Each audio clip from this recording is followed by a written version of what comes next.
Hello everyone and welcome to Ellyn with a Y goes live Tuesdays at 10.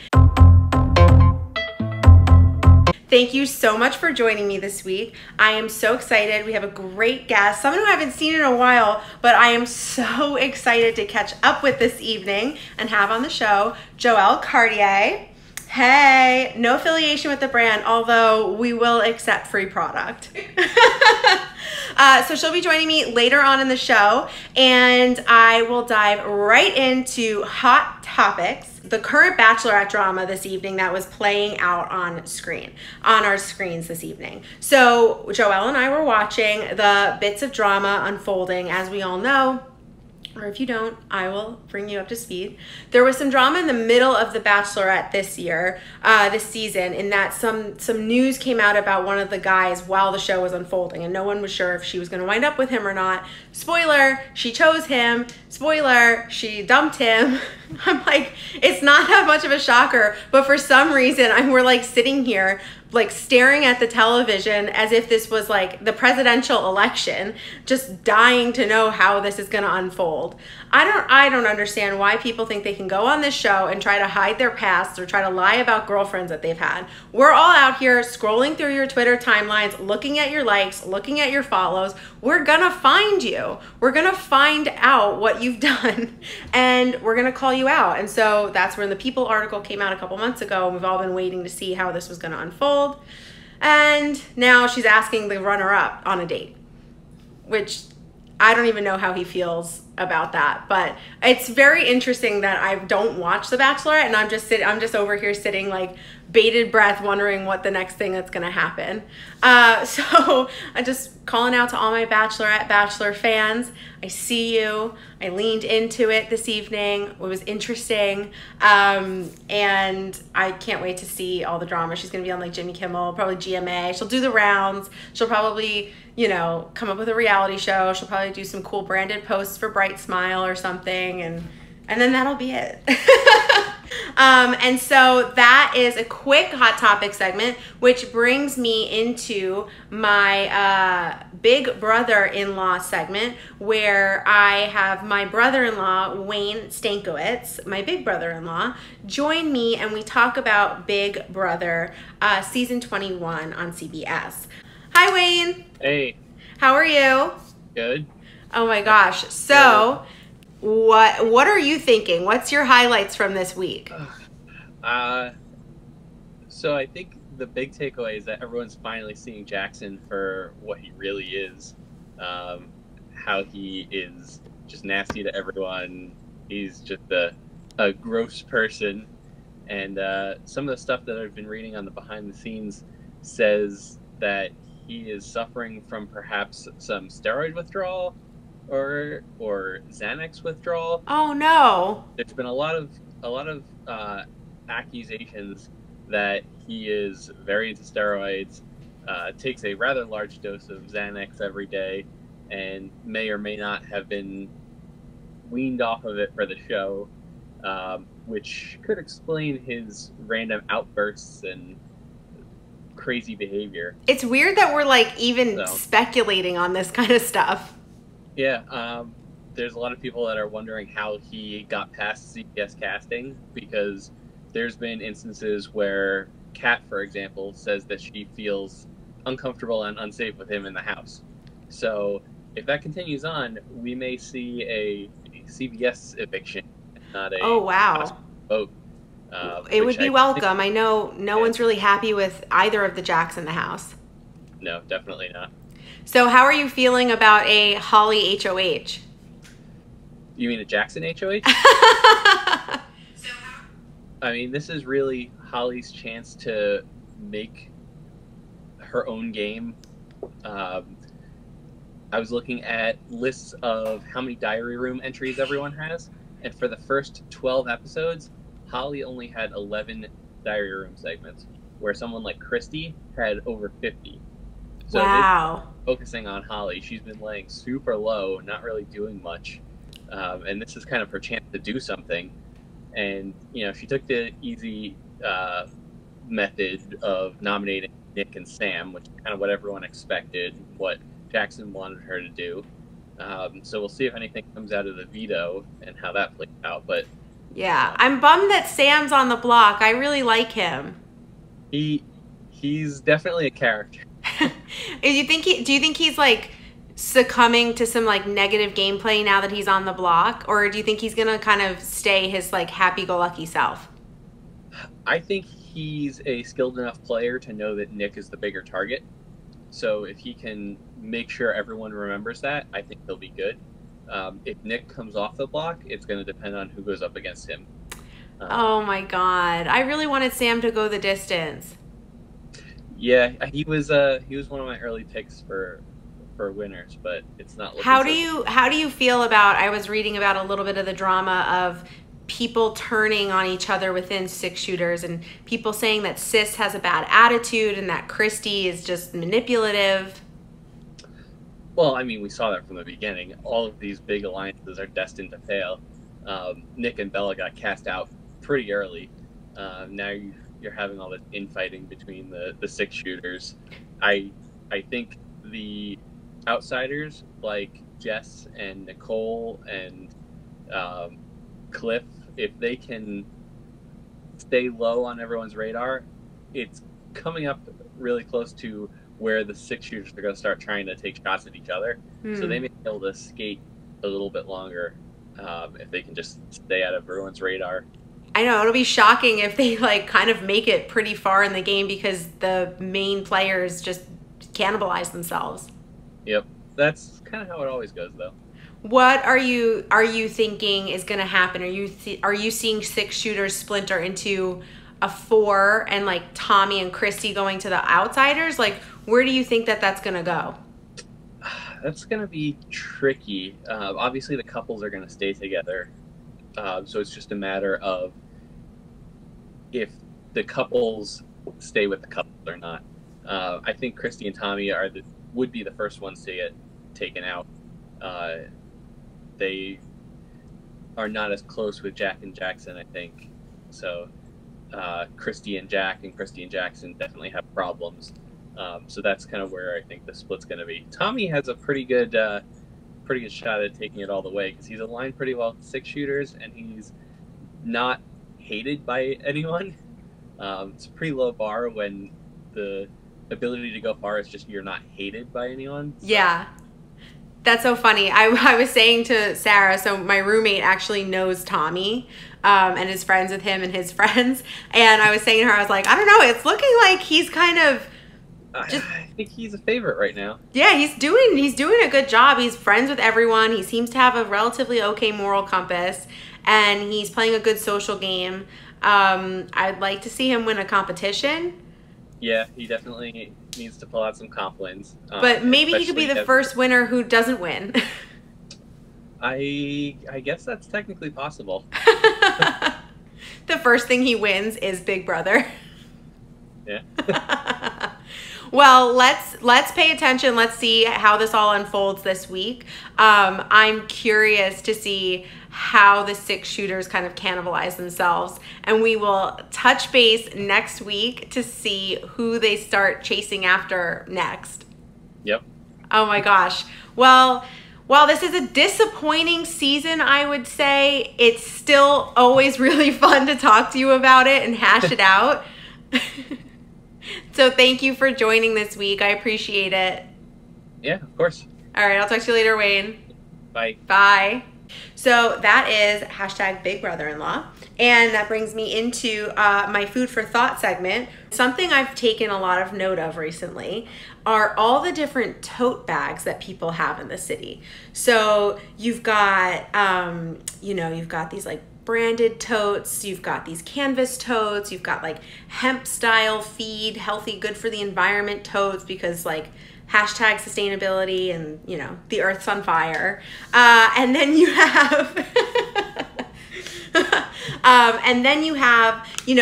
totes that have either art on them to signify that you're artistic and are more cultured than me, and then you have some just like branded totes. So I've seen the Whole Food totes that people have that say I like to eat healthy and I can afford to spend $15 on insert random health food craze now. Oat milk, you know, acai, kale. Kale's kind of having a difficult moment right now. You know, kale PR, big kale is working on it. But then you also have the Trader Joe's people who are distinctly different from Whole Foods. Trader Joe's people also like to eat healthy, don't want to spend $15 on insert food trend, do want to spend $15 on a pre-prepared frozen meal or lunch. That's generally what everyone's buying from Trader Joe's. And then you go a step further and you see people with New Yorker totes on the street. And, you know, that just signifies to people that you enjoy political commentary and you have caustic wit. And again, you think you're better than me. So it's just really funny to me, like the New York tote culture, and something I'm noticing even more specifically based on where I live. I'm seeing a lot of like finance bros with very, very, very small totes, and it's like, it's strange because they all kind of look the same. So I'm wondering if they're from like the same financial institution, like a Goldman Sachs or whatever. But they're these small, like navy blue and green totes. And I can't fathom where the clothes are in the bag. Like what's actually in the bag? It's kind of got like an American Psycho vibe to it. What's in there? Because there's no sneakers. And then there's definitely not a suit. So are your clothes getting wrinkled? Do you not care about the wrinkles? Do you not care about the wrinkles because you make a lot of money because you're a finance guy and you have someone that's like handling that for you? Do you leave your clothes at the gym? Are you even going to the gym? What is in the bag is essentially my question. I would love to just go up all Billy Eichner, like Ellyn on the street, and run up to one of these people with these like Goldman Sachs totes and just say, what's in the bag? Show me what's in your bag. So I've just been taking note of a lot of different types of totes in the city. And I'm telling you, now that I've kind of like tipped you off to New York City tote culture, you're gonna be hard pressed not to see a New Yorker tote on the streets of New York. And you know, if you take this outside of New York, you'll see a lot of people carrying a lot of different types of totes. And it's an interesting thing to see what people wanna advertise about themselves. So that's kind of my observations and my food for thought on New York City tote culture. And that brings me into the guest portion of my show. So I'm going to invite my friend Joelle to join me here on frame in camera. Come on in.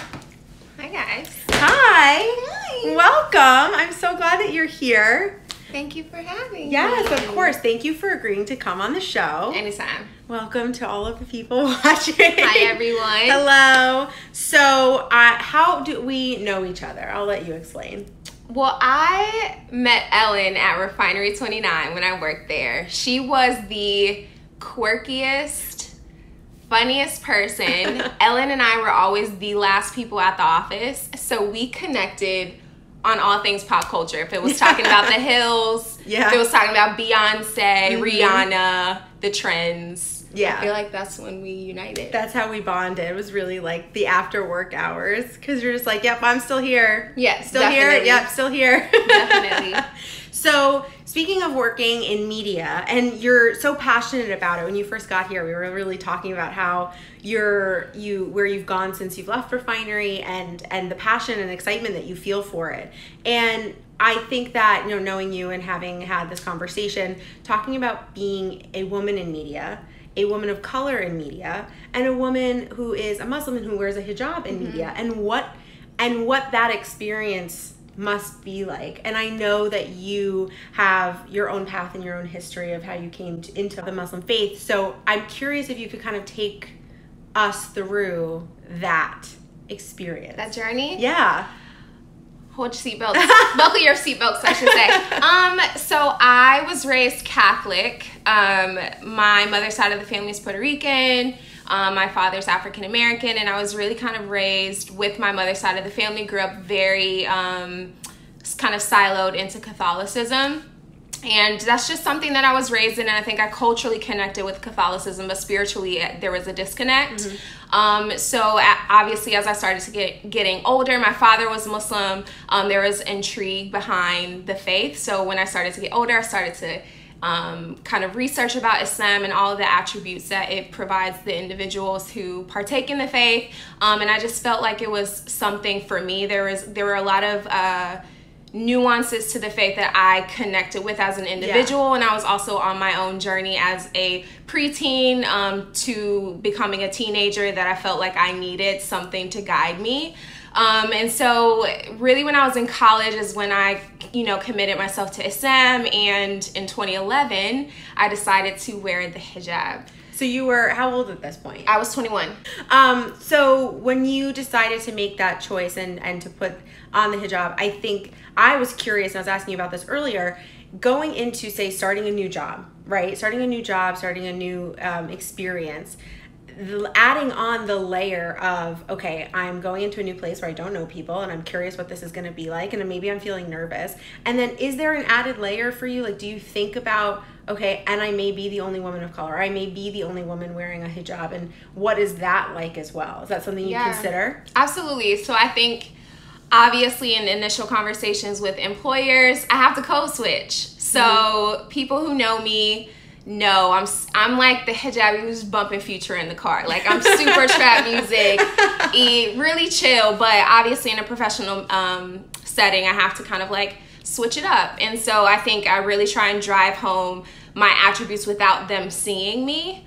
And so when I get the face-to-face interview, I feel like that's when I'm the most nervous. Okay, interesting. Because I don't think they expect to see a black girl in hijab show up if they don't like look for my LinkedIn. Interesting. So I do put a layer of pressure on myself to feel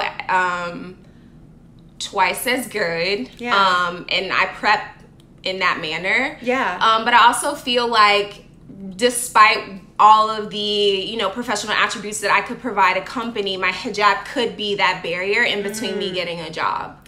And so you have to show up with this idea, this notion of like excellence or overachieving just to somehow like negate what they may be assuming about you. Absolutely. And also kind of breaking the ice. I feel like when I go into interviews, or even just general people, when you go into interviews, you always feel like you have to be professional at all times. So a lot of the things that like I will crack jokes in an interview. Yeah. Just to like normalize the fact that like I'm human, and like this does not define anything that I bring to the table. And I feel like those are kind of the nuggets that I take into interviews that have helped me throughout my career. And I think that what you were saying earlier about how having an external marker of your faith is like kind of a constant reminder to try to walk that line. Yeah. And I think that's really, I think it's really beautiful, and I think you see that in a lot of different cultures and a lot of different religions.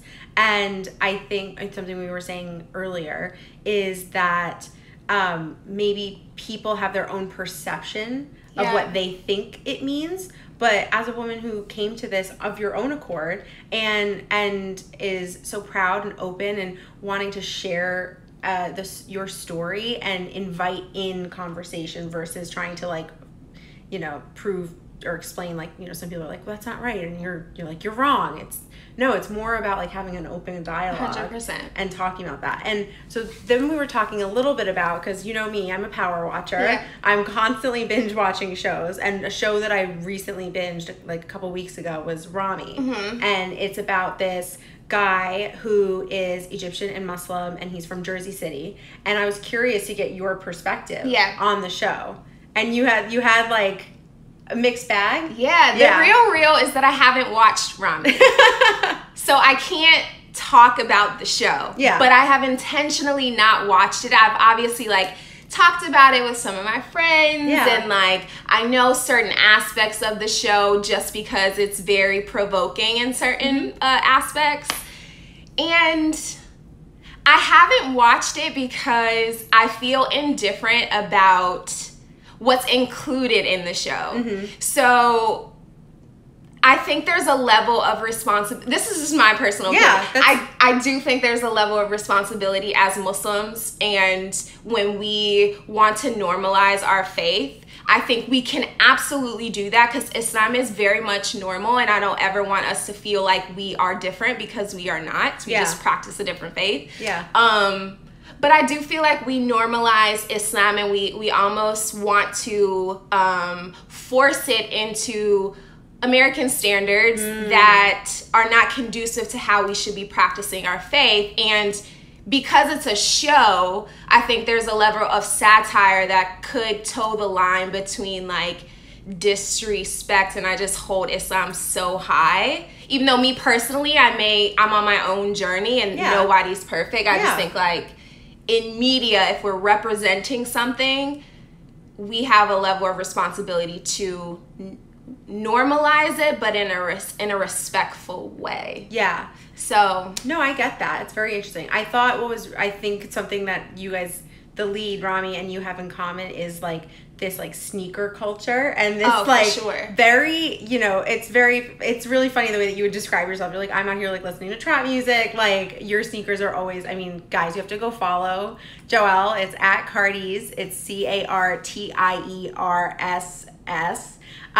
Because like your photos, like your sneaker game is like out of control, but like his was as well. And so I thought that was really interesting because you grew up in Cincinnati and have this like killer sneaker game. And it's just like being, you know, Islam and wearing the hijab and having sneakers. It's all a part of who you are. It's all these different elements of your personality and who you are. And like, I just have to shout out your sneaker game, and that, and he also was like, he was really into that on the show. And I was like, I feel like you guys would get along. We gotta get Ellyn a pair of Yeezys. I know, shout it out. Whites. I haven't talked about Sunday service in so long on this show. It's just become its own. It's just like it's just normal now. Kanye needs to just design you something, you know. Oh my God, I want some church merch. Oh, he actually, I think he patented it. No, if I'm not mistaken, he went and like tried to trademark or I don't know. Kanye does everything. Oh my God, he owns everything. He does. It's the whole Kardashian, you know, it's all Chris's doing, really. Yes. Chris is like, she is literally, she is media and marketing. Yeah. She's 100%. Like, you know what? Anyone can say what they want. I've said my piece on this show before. If you can literally make something out of nothing, that's impressive. Big facts. You know what I mean? And she's just like getting her cut left, right, and center. Like she has apps. Literally. It's apps. Incredible. I'm floored by her. So, it's a part of the show where we play a game. Okay. And so we're going to do a would you rather. Okay? So, would you rather be able to detect any lie you hear or get away with any lie you tell, big or small? Ooh. So you can tell when someone's lying to you no matter what. Yeah. Or you could get away with any lie. I would want to know if someone was lying to me. Yeah. I'm all about authenticity. So definitely need to know if you're fibbing. I keep it real. That's what I would say as well. 100%. The only thing that would make me lean into get away with lying is I think that sometimes you can tell a lie to protect someone. That's fair. You know, I think sometimes you can tell a lie. What is it? Kristen Bell said that quote. It's like, honesty without tact is cruelty. Like, if you can't find a way to tell someone something in a kind way that doesn't hurt, like, sometimes you just don't need to tell someone something. Okay, don't make me change my mind. No, I know. That's fair. It's hard. Yeah, that is. So, I didn't think about that way. I'm like, I don't want to be lied to, but, like, I almost could, like, manage that better than, like, hurting someone if I can't lie to them. But I also don't think I don't think I'm in situations enough where I have to lie. Yeah, same. You know what I mean? Yeah. I feel like if I was in politics, that says so much about the political mechanics. Culture. Yeah. Yeah, like I think if you're in, I don't know, I think maybe it's very like circumstantial. Yeah, that's fair. That's fair. So no one's gonna get away with lying to us. We're calling it. We're calling you all out. Yeah. Okay, and so that brings me into my favorite segment of the show. Give it to us. Noah Centineo news segment. Oh, Noah. My boy. Oh my God. He's going to see this. One day. And he's going to be sitting right here with your girl. Oh my God, could you imagine? I honestly don't know that I want to meet him. I feel like it would like ruin it. Like, what if he's terrible? No. He won't be. He can't be. He can't be. Could you guys imagine EllynwithaY brings Noah Centineo in here? I would die. He literally just posted a picture for like, he hasn't posted a picture in a while, and he like is starting to look really bulky from that show He-Man. He's starting to work out for it. And I've never You're not been. into I'm it? not a fan of him getting bulky, and I definitely don't want him to be He-Man. He-Man has blonde hair and wears like basically a gold Speedo. Yeah, Speedo. I'm no. like, how is this gonna work? Because he's like tall, dark, and handsome. He's not like a blonde dude. Yeah, that might ruin him. And then like a Speedo. I mean, Speedos might be the thing this summer. It actually You might know? not be that bad for him. If he was like overseas in Europe, I think he could get away with it. We shall see. Yeah. I'm very curious to see. But he's getting bulky, guys.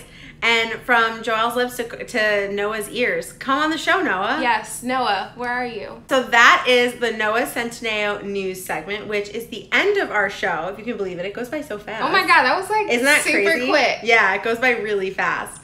So I want to thank you all so much for tuning in week over week. This was the 24th episode. Don't forget to like, comment, subscribe. Big facts, all of that. Thank you to Joelle for coming and being on this show. You have been such a supporter and such like an inspiration and someone who was like early on like telling me to like do something. I still want to be her agent. Will never change. There we go. I'll get my own like moral Kris Kardashian. I am so down for this. I need someone who knows how to like make money like Kris. Look, Kris, we need to talk to. So I want to thank you for supporting me and pushing me and always being there and wanting to even do this show. And so thank you everyone that's watching. I hope this show brought you a little bit of joy. I hope that this show brought you some laughter. We could all use a little bit more of both of those things, and I ask you to spread those as well. So thank you to Joelle. Thank you for watching, and we will see you in the next one. Bye, guys. Bye. Hi everyone, thanks for watching. To subscribe to my channel, click here, and to watch more videos, click here. Be sure to like and comment and hit the bell so that you get notified every time I upload a video. Thanks. Say now I'm choosing happy.